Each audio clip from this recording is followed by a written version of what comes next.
Hey guys, I'm learning TFT, and in this video, I'm going to share with you a high-level overview of Shaco Reroll, and then go into a meta mindset of the day, choose your compass, and then go into a coaching session I did with Aesah on a Shaco Reroll game I played in the tournament this last weekend. It's a sub-regional tournament where I did reasonably well. I think I got something like 33rd place, I think around 200 players entered.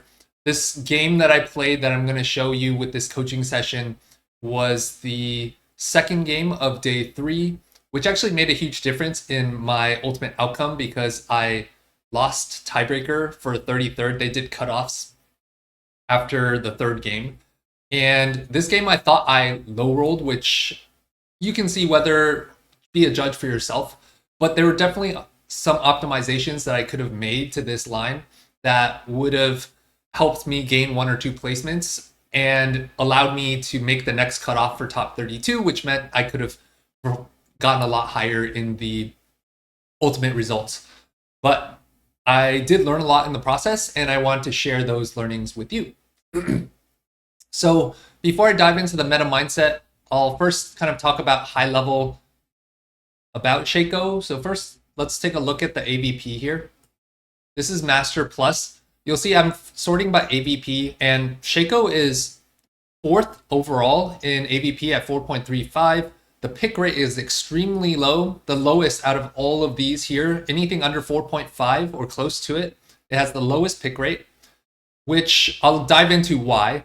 It also has the lowest win rate, but the top rate 4 rate is actually really solid. And so if you have a good spot for Shaco, and I'll talk about what the conditions are to be successful with Shaco, it's actually a really easy way to get top 4s and kind of supplement your climb in spots where maybe you aren't exactly sure what to play. So this is the board that you want to get into. It's quite simple. It's just 6 Slayer and 3 Syndicate. Early on, you want to slow roll at level 5, which just means that you're going to have probably 4 Slayers in. Something like 1, 2, 3, 4, these 4 here, or Jarvan, and then throw in a Bruiser, throw in Vanguard, or if you get early Syndicate, then you could play 3 Syndicate early. And as far as what the conditions are, the big thing with Shaco is you need high tempo. The way that Shaco's spell works is every time he kills a unit, he gains permanent 1 stack of AD. So that means that you want to start stacking your Shaco on stage 1, which means in order for you to kill units with Shaco on stage 1, you need to basically have a 2-star Shaco, and you need to have slammable melee items. Specifically, these are like kind of the best item builds. There are a lot of artifacts that make Shaco successful. So if you get a portable forge, living forge, or if you're on an artifact anvil start, that can be really strong. Or if you have a slammable like IE Edge of Night. And the big thing that I unlocked afterwards from the TFT Coaching Plus Discord is that QSS is actually in the stats. QSS is Shaco's best non-artifact item. And so that was a slam that I could have made that I did not see at the time. And so you want to basically slow roll and then eventually get to Z2 ideally, because Shaco and Zed can both jump to the back line and snipe down like a Brand or a Vex, especially against Vexes. If you deal damage to a Vex early on in a fight, it significantly reduces her true damage ability. So that was another optimization that one of the Discord channel was saying, that the hitting Vayne 3, Senna 3 arguably is less valuable than hitting Z2 and pushing level 8, because you do need level 8 for this board. And so that was also a trade-off that I was making in the game, was after I hit Shaco 3, I had a bunch of Vayne, so I was trying to decide whether to slow roll for Vayne and Senna and Jarvan, or to push levels. And so if you take a look at the game later, you can kind of see what the trade-offs are. Up here, these are like kind of all the different artifact combinations and the best Radiant items for Shaco. As far as augments go, scoped weapons, the black market, augment is extremely good. You can then build Rageblade and IE with him because Slayers already has built-in healing. So if he's not taking aggro, he's in the back, he's safe, then you could build just more pure damage and scaling with him. And these augments are all really good. Starry Night allows, if especially, so usually you want to have a Shaco 2 going into 2-1 to play Shaco with flammable items. With Starry Night, you can really high roll and hit early Shaco 3 by the end of stage 2 sometimes. So keep an eye out for that. Ideally, though, you would be able to hit an early Shaco 3 and have 3 combat augments. That would be like the possible win out scenario. So here we see 8% win rate, right? But of the times that Shaco's winning here, I'm willing to bet that like 80% of those times it's because you natural a Shaco 3 or you don't really have to roll Shaco that much and you can have 3 combat augments. That's where you can get a super high cap. So yeah, with that said, I'll dive into the meta mindset of the day, which is choose your own compass. So a lot of times, whether it is in TFT or in life, you might hear someone say like, oh, you should do this. If you have a coaching session or someone tells you like, this is how you should play the game. And oftentimes, if someone is better at something than you, I would be very open to receiving that feedback. At the same time, I would critically assess and judge and ask, why do you do something, right? Because the key idea here is that when someone else, let's say in TFT, someone else picks a path or makes a decision, what is optimal for them may not be optimal for you. As an example, if, let's say, Setsuko makes a comment that's like, hey, on 4-2, you should make X decision, and or let's say early on playing like fast forward. If you are uncomfortable doing a massive roll down on 4-2, and Setsuko in that spot might say like, oh, that's an obvious choice. You just take fast forward.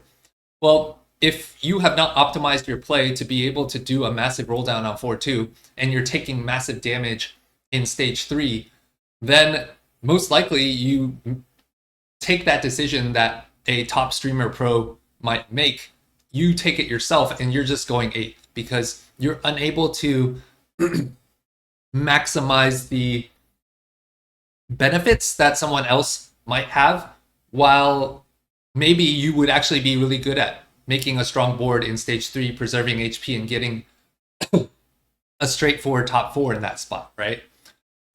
So here are some ideas attached to this idea of choose your own compass.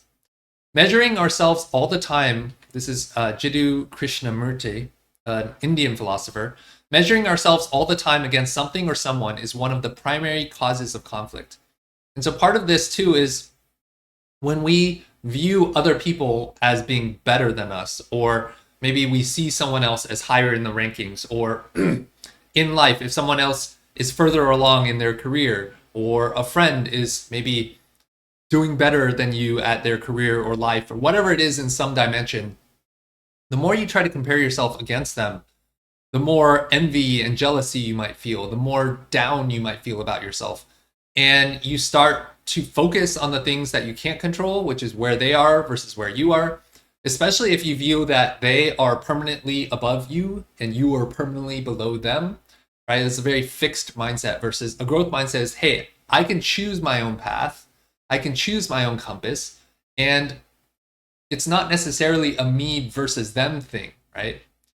Krishnamurti also says, if I am all the time measuring myself against you, struggling to be like you, then I am denying what I am myself. So kind of going back to the Setsuko analogy, everyone's style of playing TFT is going to be different.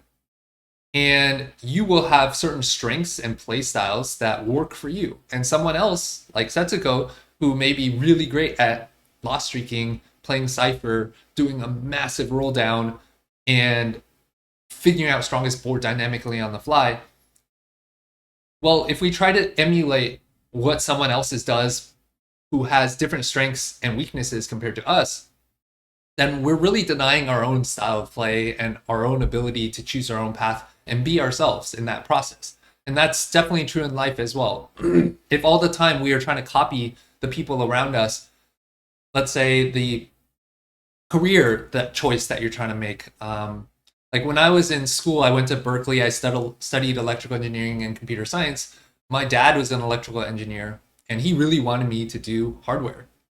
I had my sophomore year an internship at Microsoft where they allowed me to choose between a software, it was a MSN TV product versus an Xbox hardware role. And while obviously I like games, I had taken some hardware classes at Berkeley and I just wasn't really that into it. And I saw, and this was back in 2005, I saw that software was exciting to me. And I personally intuitively believed at the time that software held a lot more promise for my career, for just my own interests and the impact that could make on people's lives. And my dad, like, because he was a hardware guy, like just saw like hardware was where the money was at that time. And so he was like, well, why would you take software? And I think a lot of people do this where whether it's your parents' influence, your friends' influence, your teacher's influence, I think it's so important to follow your own, choose your own compass. And I ultimately decided to pick the software path. And coming out of school, I decided to start my own business, which was a software business. And that has made all the difference in my career and in the choices that I made in my life and the life path that I chose, right? Ernest Hemingway said, there's nothing noble in being superior to your fellow man. True nobility is being superior to your former self. So instead of comparing yourself to where someone else is and constantly feeling bad about that, instead compare where you are to where you were and where you are today to where you ideally want to be. That is a lot more actionable. That feels a lot more comfortable as far as having agency and control and choice in your life, and being able to transform and evolve yourself in a constructive manner as opposed to thinking that and measuring yourself up against a standard that isn't even necessarily a standard that makes sense because you are, as Krishnamurti said, denying yourself or maybe valuing yourself based off of what is important to someone else as opposed to what is important to you. In the book, The Courage to Be So Slight, the author said, a healthy feeling of inferiority is not something that comes from comparing oneself to others. It comes from one's comparison with one's ideal self. So instead of feeling inferior to someone else, comparing yourself to your ideal self is a healthy feeling of inferiority, a feeling that like, hey, how can I improve myself or make a choice and change in direction, choosing the compass, the North Star that aligns with what I believe in, with what is important to me, with my values, as opposed to choosing a compass of what is important to someone else, of what is someone else's belief system. Because let's say you choose a compass that is someone else's compass, and let's say you get there, right? Like if I had stayed in hardware, or if your compass is I'm gonna make a lot of money, which was partially my compass in my 20s too, is like make a lot of money, acquire a lot of status. I was a startup founder. I wanted to be a billionaire, and I have some friends that have built billion-dollar companies. And if I had continued down that path, like maybe I could have done that, right? But at the same time, let's say I got to that promised land. I believe that I would have been significantly less happy and alone and get there and just be like, now what? And feel kind of discontent from that. Whereas when I chose my own compass, I chose family and my wife and friends and like self-worth and self-care over making money and status at all costs. And I feel like I'm I'm a much happier person than I ever thought I was capable of. And that has made a huge difference in my life trajectory. And even if I'm going down a path that other people may not have taken, I feel comfortable with the choices that I've made. And that's the distinction between choosing your own compass and going somewhere interesting to you versus maybe getting to the promised land of someone else's compass, but then feeling discontent. Or arguably just as bad is choosing someone else's compass and not being able to get to the promised land and feeling shitty about my own self-worth because I feel like I'm not good enough. I'm not good enough compared to other people. And overall, it's like just denying what is important to me. Joseph Campbell said, "The world is full of people who have stopped listening to themselves, or have listened only to their neighbors to learn what they ought to do, how they ought to behave, and what the values are that they should be living for." So Campbell is basically saying that people are constantly looking around, asking, what should I do? And you see this in like high school a lot. Like it's just like, oh, we want to follow others. We want to be sheep, right? And it's safe. It feels psychologically safe to do that, to think that other people have the answer. And if I just follow what other people are saying, that it'll work out for me. That is an evolutionary feature, not a bug, because if we did that in the past and we ended up alone, it was unsafe physically. Like we could get eaten by a predator, right? But in today's world where that evolutionary environment is no longer the case, following the crowd is not necessarily going to lead to good results. And the more that we are able to learn to follow our own compass, the more likely we are to be able to both be more psychologically comfortable in our own skin, but also from a competitive standpoint, whether that's in TFT or in life, stand out, to be able to be unique in some way and to be really great at what we do because we love it, because we are passionate about it, because we are strong in that dimension of the compass that we are following, as opposed to following a compass that someone else set and just not being able to execute that path well, right? Like going back to the Setsuko example. Nathaniel Brandon said, "Persons of high self-esteem are not driven to make themselves superior to others. They do not seek to prove their value by measuring themselves against a comparative standard. Their joy is in being who they are, not in being better than someone else." So if your motivation is always to compare yourself to other people, let's say in TFT, to be able to beat Setsuko or Dish Soap or a friend who is at a higher rank than you, that is always coming from a place of insecurity, a place of low self-esteem. Whereas someone that has high self-esteem, they're not really worrying about like where other people are. What they care about is where they are and where they want to go, and accepting themselves as they are while still being open-minded to growing and learning. And one of my favorite quotes by Robert Frost, favorite poems, is, "Two roads diverged in a wood, and I took the one less traveled by, and that has made all the difference." So I hope this meta mindset of choosing your own compass is helpful for you in your life, in TFT, in however you might be able to apply these ideas in where you are right now. If you have some possible paths opening up for you in life or in TFT, right? Like taking these like Shaco Reroll or different lines, different paths that you haven't explored, don't just cut them off because someone else says you shouldn't take that path, right? Explore. Think about what you want, what is important to you, what your own compass is, and try following your own compass. So with that said, thank you for watching. I appreciate you. I would love to hear your thoughts in the comments below. And here is my coaching session on Shaco Reroll with Aesah. So this could be okay for Vex, right? All about corrupted genesis. Yeah, this is pretty close to ideal. I mean, Hyperfanes I think is a little bit better still. Yeah. But I mean, this is pretty close to ideal. Although with the anvils, I'm like basically looking at reroll lines by default if possible. Otherwise, the backup is fast 8. Yeah. Anvils are not bad for Vex because like the blue buff is such an important item on her, and getting 2 tiers often is pretty hard. Tiers like frequently first pick was Brand as well. Mhm. So Anvils is definitely not bad for that line.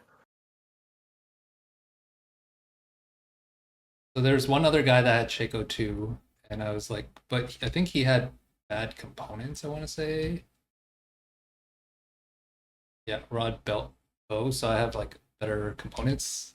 If I could pick up like a Edge of Night Hodge here, it'd be pretty good, or BT for a Yeah, decent definitely Shaco a start. possibility. Especially since as the first game of the day, I got seventh or something. So I just wanted to get like a top four so that I could get back into because they do the cutoffs. So I just wanted to get Yeah. back in the running. And I feel like Okay. Shaco here seemed like, and with a Darius, I felt like, okay, if there's a Shaco spot, this is not bad. Yeah. This is like more nitpicky, but I will say, from a tournament macro perspective, if you Mm-hmm. you should lean more towards like in general, I think this early in the tournament, you just want to play completely normally, like Mm-hmm. the same way you would just play for a normal AVP. This game too, you said. Mm-hmm. Yeah, game two. But I would say you would actually want, like, if anything, you would want to lean towards playing more like for first. Because I did not so well in the first game. Yeah, I see. Okay. because even if you like barely scrape the cutoff, a lot of times at that point, then you just have to go like 1-1 at the end. So you Yeah, want which to, is kind of what happened. yeah. I would say in general, you just want to play for AVP to begin with. Uh-huh. This early in the tournament. But if anything, you would lean towards the other way around of what you said. Okay. I mean, from this spot, I feel like the AVP for Shaco is like 4.0 or Yeah, something. yeah, it's good. I'm not saying you should not play Shaco. I just want to comment because you're saying like you want to get like a top four. Oh, okay. Yeah. Yeah,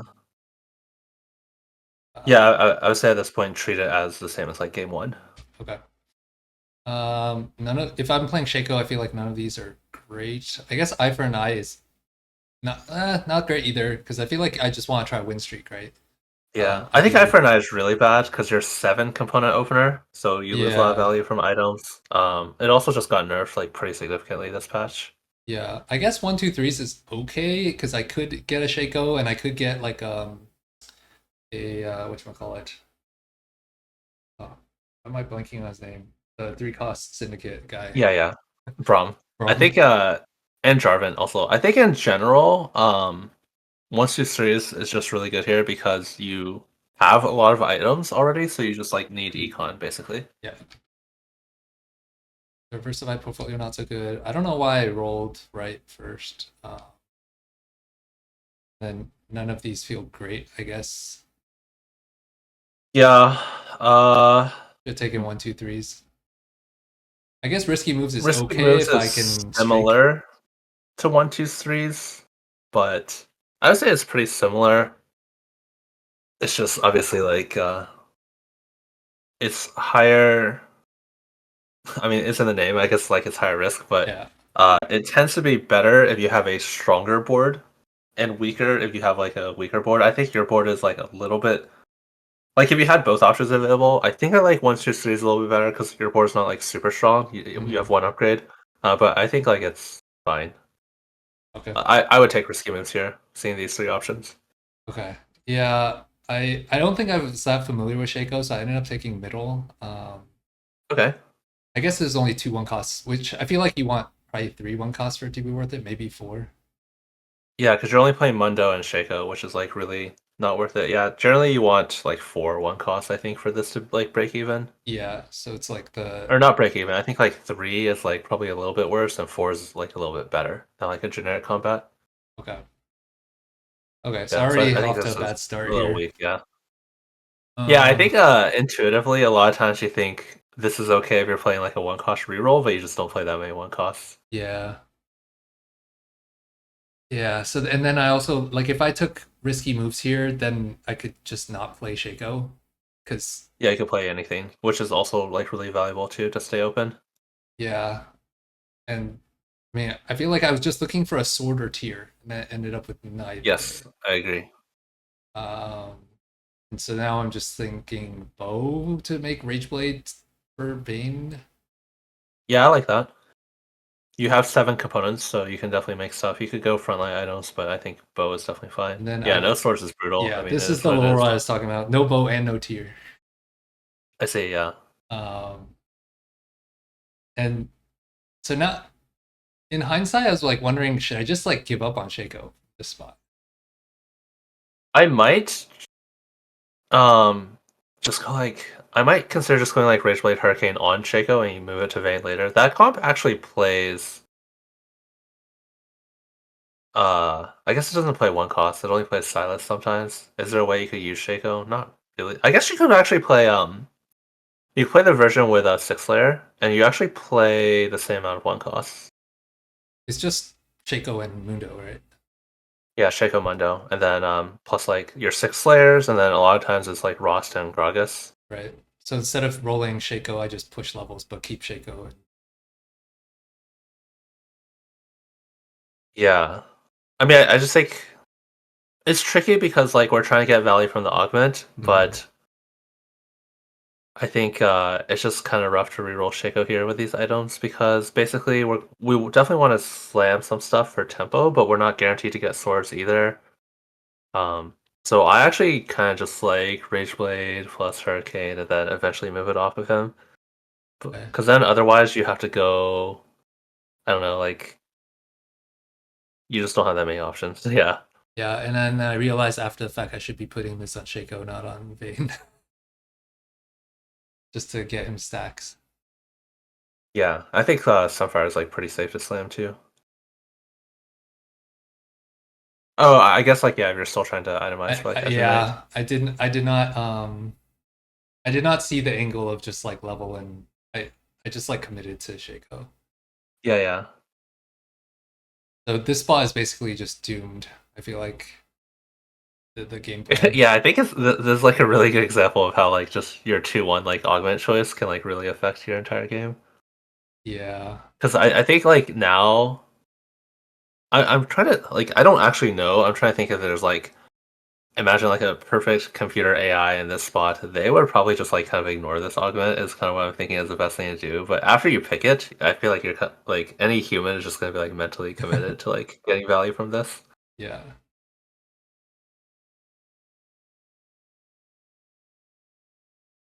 Yeah, I think making econ here is fine. You don't mind if you lose. You gotta pick priority. I pretty much just want sword. Yeah.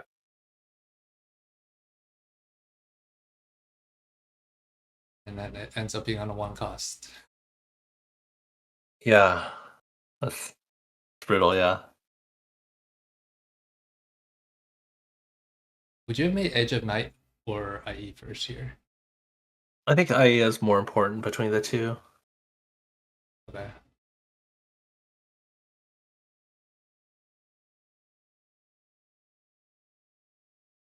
But I'm not sure. Actually, Shaco is like not. It's not a comfort comp for me. Yeah. He's so squishy.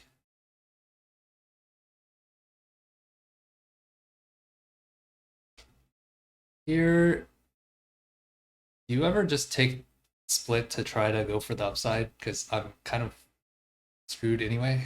I I don't guess think I this one matters that much. okay. This is one of the ones that like actually favors split a lot because on average 4 players are supposed to split. Yeah. Um, so I think it like doesn't really matter that much. Okay. But in general, I tend to default take left. Like obviously, right would have been a little bit better here. You would have gotten 2 more gold, Mhm. or you would have gotten the same amount of gold, but you would have denied 2 gold from 3 players, which is worth maybe like 1 gold to you. So it's like still pretty irrelevant. But I generally like always take left, and it works out probably like more than 2 out of 3 times. So I just think like most TFT players mentally, by nature of being TFT players, but just like by nature of being humans in general, always like think of like the potential upside. I guess Yeah. I'm like hitting a most lot people, of yeah, tend to be like too greedy. So yeah. And then here I also get no swords. Like I get no swords the yeah, whole game. yeah, yeah. I think this would be. Especially because you're only 4 Shakos. Like, you haven't naturaled any Shakos the entire stage. and your items are not good, I think, and you have Jarvan Senna, I think this would be an amazing spot to just like Which pivot levels? to some of these more expensive units. Yeah. Given that I didn't do that, I figure hyper rolling makes sense because I just absolutely have to start winning or I'm actually screwed. Yeah, I agree. I think going for your one-off Mundo, I think going for that is pretty reasonable, and I would just hold that instead of maybe like Oh, Darius. okay, I think yeah. like being one off is like it's a pretty big spike to your board that you don't have to roll for. You'll find one eventually. Okay, so not worth hold. So just skip. Don't because I feel like the syndicate bonus is like pretty important, right? For Shaco. Yeah, I might sell. I guess Darius can be your next in, but you have Senna 2. So basically, like I probably just want to have made Senna 2. That's probably like the main thing because this Senna 2 is costing you. I mean, 10 gold is one per round, so 9 is almost. It's like zero point 0.9 gold. It's Mhm. costing you basically 1 gold per round to hold the Senna. Yeah. Okay. So I think like yeah, making the Senna 2 is probably like the big mistake on this roll down. But I agree, like rolling together Shaco 3 is good. But yeah, I think this Mundo is you're just so close. I think if you had like 6 Mundos and you could sell 3 of them for econ, I would just do that. But since you're only one off, I think it's like just Let's keep it. really Okay. worth it.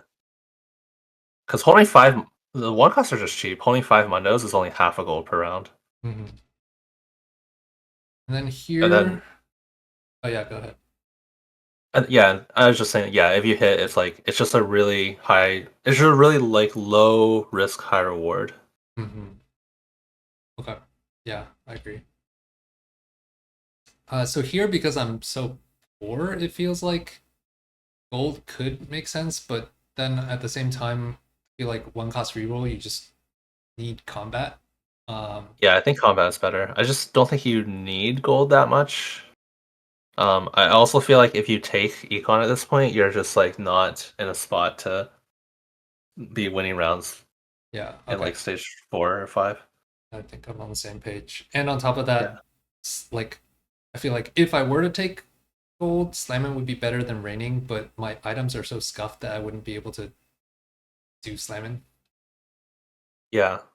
Yeah, I mean, I think implants is great. You already have 10 components. Normally, you would have like maybe 6 by now. So Oh yeah. you already have like a lot of extra components. It's 5 component opener and component avulser, 7 component opener. Okay. I did not. I don't think I came to. Did I come to that conclusion? Maybe I did. Health as wealth is not bad. It's like a combination, but I think implants is better. Okay. Lethal rerouting. I'm not sure how to evaluate lethal rerouting. It's not that great for Shaco because he gets so much attack damage anyway. Hmm. Um, Although you you would could. assume the trait augment is good for the trait, but just like reading what it doesn't. Because like to me, 15% like health as wealth gives the 15% omni vamp that rerouting gives anyway, but Yeah. it also gives 15 gold. So the question is 20 AD or 15% omni vamp better? It's not like super clear. I think I like Health as Wealth better just because it gives more gold. Lethal Rerouting does give 3 gold as well, but um, yeah. Okay. If it was between Health is Wealth, Lethal Rerouting, and Cybernetic Implants, which one? How would you value those? I think Implants is the best just because first of all it does have like the bribe bonus of 3 gold as well. Mhm. But like as well as 20 AD it gets 120 health, which to Omnivamp 120 health, you have to deal like 900 damage with the other two.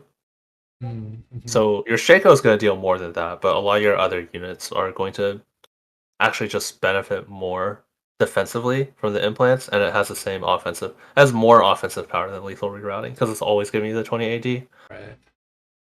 Okay. Um, yeah, That's your that, entire board doesn't benefit from both either way, I guess. that's interesting because lethal rerouting is basically the hybrid of Health is Wealth and Yeah, implants. yeah, it is. A lot of the value of those augments is that it gives you one Shaco and one Vein. That's like 30% of the value of it. Well, Uh-huh. not 30%, but like a pretty high portion of the value of that augment. But since you already have Shaco and you're not super close to Vein, Yeah, this would have been like potentially a natural Mundo 3 here, which just spikes your board so much. Yeah. I think also on my roll down, I missed two proms, which I'm also very unfamiliar with this. So I didn't put it into my team planner. Yeah. Which I guess also is in tournament. I should just probably avoid lines I'm not familiar with. Um, I don't know how I feel about that. I think I think you should just trust your intuition. I don't entirely agree with like sticking to comfort lines. I actually now that I think about it more, I actually think I disagree with that like pretty strongly. Oh, really? Yeah. What's your logic? I think a lot of times people get like tournament nerves and I think people hurt themselves more than they help when they choose to stick to a comfort line and then they might miss out on like a better line. I think like as like a high level TFT player, you just have like a lot of intuitive sense for the game. So I think a lot of times in tournaments, it's more often that I've seen it where like people will get scared and stick to a comfort line, and it hurts them rather than helps them. I see.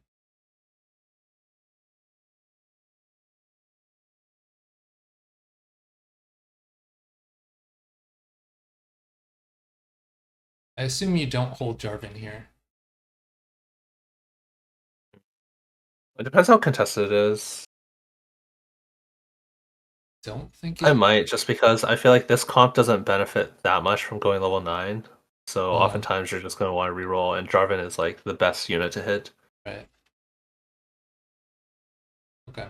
You are really poor, but I think like at the end of the day, using your goal to hit Jarvan, yeah, I think like with this line, it's just again, this might just be like familiarity with the comp, but I think it just doesn't benefit that much from like the high levels. You really want to cap out with like Jarvan 3, even like mentioned earlier, like Mono 3 would help.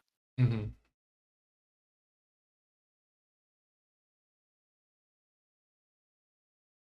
It is expensive, but it's just there's just it's just worth a lot. Like at the end of the game, basically, a lot of times you're going to be in a spot where you roll 15 gold to find one Jarvan, and you're really happy about that. Right. Okay.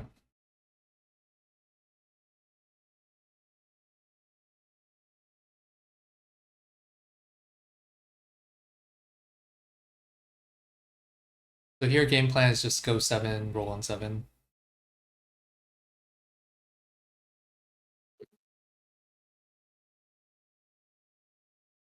That seems to make Yeah, sense. you kind of want to go 8, I think, with Shaco eventually, because Yeah. Get just the to get the 6 6 layer. layer plus syndicate. Yeah. So you just go to 8 straight. I guess the main thing I is think I might use the just go vein. 8. Yeah, and make sure. I would probably roll for Vayne, yeah. Because like you're pretty close to items on her, so I'd probably roll on 7. Okay. And But I do then, want to prioritize going 8 more than normal. right. And then as far as augments go, I probably don't need more items since I already have so many. Although I guess I'm like, I do want to. Oh, I feel like I could go both ways. We have so many items from the item opener, but I'm close to vein 3, and I could use more items for. Yeah. I actually think item equipment is not bad here, just because you have units that can benefit from them. Yeah. Um, Big Friends seems pretty solid. I'm not sure if you have two big friends, like if this Jarvan has enough health with Two belt or if any items. of your syndicates do. I assume with two belt items, he should, right? But it's good synergy with Slayers because just durability and Omnivamp. Right. Every point of Omnivamp is basically that much more effective. And you're willing to take the risk on getting like a AP item from grab bag? No, I think it's too risky. I don't think you're gonna take it because of the item grab bag Yeah. Okay. with no Reforger. So not I that. don't think you're gonna take Mana Flow. That's way too bad. That one's interesting. I don't think it's very good. Just because Yeah. you can't, you'd rather have your shake on the side. I think it's like an okay compromise. I feel like I'm willing to roll salvage bin, but I think taking salvage bin is also fine. Okay. The thing is, like, your items right now are already like pretty good, so you're not getting a lot of the value of salvage Yeah. bin because you're not really trying to break apart any of your items. Like in hindsight, I feel like I would actually prefer like big friend and item grab bag over like just big friend itself might be better than salvage bin. If you have like one reforger, I'd like right option here, but it's just like if you get a death cap, it's just like a completely dead item, so that's really sad. Uh-huh. You can also get stuff like Morello or Red Buff when you already have Sunfire. You could get a second Sunfire. You could get a second Even Shroud. You could get like Spark, Shiv, like all those. There's so many dead items. It's like really scary. So you Like, value like 1.5 items from salvage bin over just big friend. Like let's just assume we get a dead item from item grab bag. I think so because you do have very potential likely 3 stars that you're gonna itemize. Okay. All right. So you would roll left, but would I consider think at taking that. Yeah, I think at this point I might just greedy roll left because I don't think it's much better than right. Okay. I think left is a little bit better than right, but not by a lot.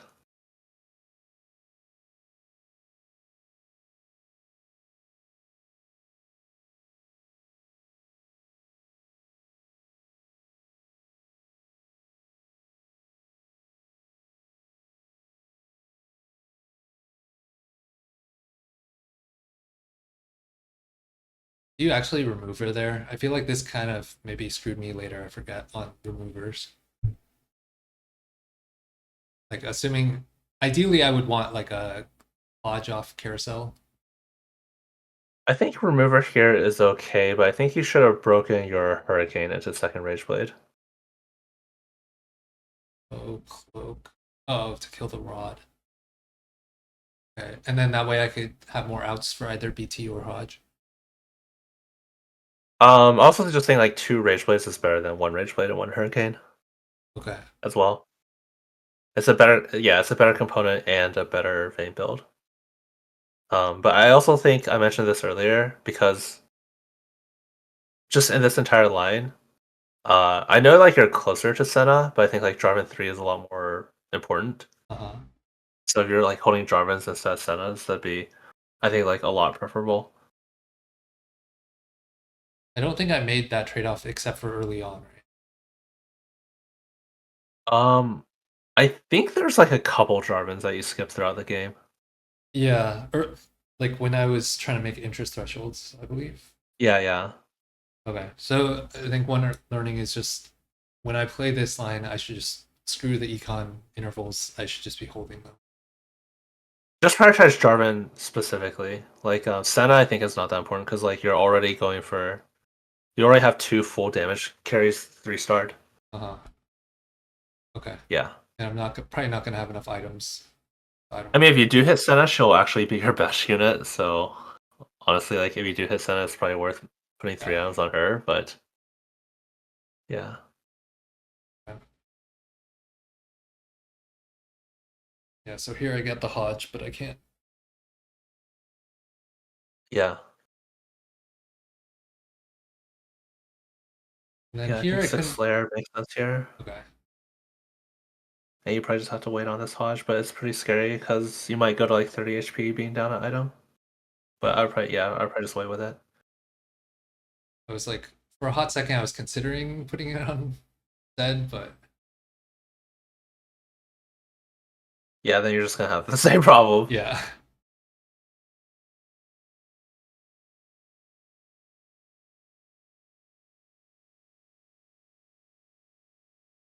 Do you roll here? Or I want a Mm, level, right? I couldn't tell what to do yeah, here. I think I would just wait because you don't have any removers for Senna anyway. Right. Okay. So the only thing you can like hit is Senna, because 20 gold being too off of like Vayne is a little too far. Oh, I also think downgrading your frontliners is not worth it because I notice you're still Mundo 1 here. Uh, Um, I think like having Mundo 2 is actually pretty important. Okay. I did that earlier to save a remover to move it to Jarvan. Yeah. Okay, I see. You Yeah, would I have. wasn't sure. I didn't watch too closely on your roll down. You had an opportunity to make Mundo too, but yeah. Oh no, I don't think I skipped to move it Okay, to. I want to. I see. I I that's see. what I think. Yeah. Like in Okay. hindsight, I feel like Uh, the remover is worth it. But yeah, yeah. No, I mean that can be. I just wasn't really seeing. I just got reminded because there's a Mundo in the shop. okay. I think you can probably immediately make this Rage Blade. Probably Yeah. always fine. So I guess items kind of worked out. The main issue with this game was that I couldn't streak stage two.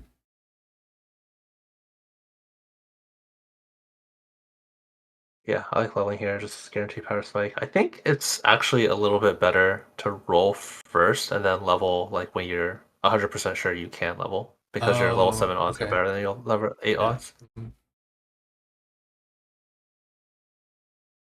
What are your options on this Anvil?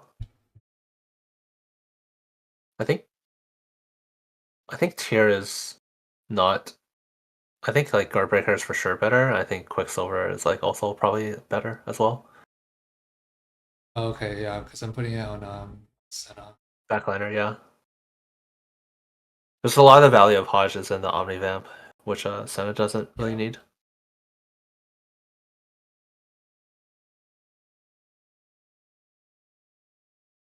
She does do the Slayer effect, but I think it's just not as good as the other options. Yeah. For some reason, I was thinking that the Hodge is more flexible if I hit Zed, but I was so close to Senna, so odds are higher I hit Senna Yeah. first. Yeah, I also think at this point in the game, you still have like a lot of 1 stars. I might just sell the Jarvan because like you're just trying to win like fights starting now. Yeah. Just to roll more and try to spike 1 turn earlier. Like for example, you could have a Senate 3 last turn, but I'm not sure if it makes a difference. Mhm. Just generally. Because at this point in the game, you're getting about. I mean, this is like obviously hindsight, but imagine like you had those 2 units last turn. Maybe it helps. But at this point in the game, you're getting about 6 gold around because you're not making interest. I say 6 instead of 5 because like sometimes you'll get streak or win gold, but you'll Mhm. get the 5 default. So holding like 12 gold worth of Jarvans is actually like 2 entire rounds like behind your board. Basically, like you would have the Senna 3 on 5-1, you would have had the Braum 2 on Mundo 2 last round, etc. Okay. Here I just want. So Senna item here, Infinity Edge is probably the best. Oh, okay, yeah. Because I have the Hodge. If I didn't have the Hodge, I think it's just better, just anyway. There's something weird going on in data with Senna and Infinity Edge, but I think yeah. it's yeah. I'm not really sure, honestly. Okay. I would Yeah, think Infinity Edge is still better, but there is something weird in data it with looks really Senna and Infinity bad. Edge. Like I wonder if it's a bug that nobody knows Yeah, about. I'm a little scared of it, and just for that reason alone, maybe Hodges, maybe GS is just better. But I think like um purely from like if the game is working as intended, Infinity Edge should be better here. Because a lot of value of Giant Slayer is going from 0% damage amp to like 20%, but when you go 20% to 40%, it's only a 10% damage increase. Or sorry, that's not right, but it's a lot less when you already have some damage amp. I see.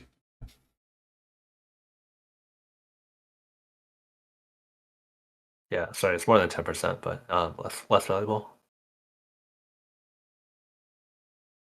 Yeah, so the point that you made about selling the Jarvan earlier could have been the difference between the sixth and the seventh here.